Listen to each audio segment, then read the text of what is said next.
दोस्तों बहुत ही मस्त वीडियो है, पहले पूरा वीडियो देखते हैं।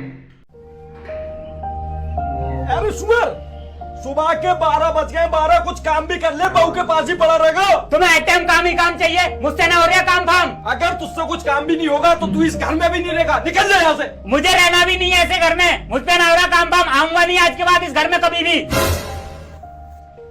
ये दिन देखने के लिए मैंने ये औलाद पैदा करी थी।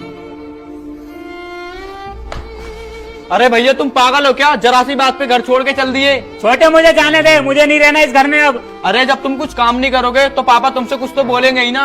हर किसी का बाप चाहता है कि मेरा बेटा मेरे लिए कुछ बड़ा करे, और तुमों की जरा सी बात पे घर छोड़ के चल दिए। कम से कम अपने लिए नहीं थी, भाभी के लिए तो सोचो, उनका क्या होगा तुम्हारे बाद।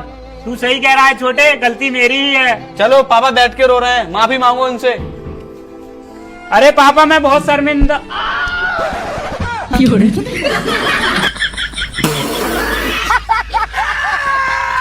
तोबा तोबा तोबा, सारा मूड खराब कर दिया।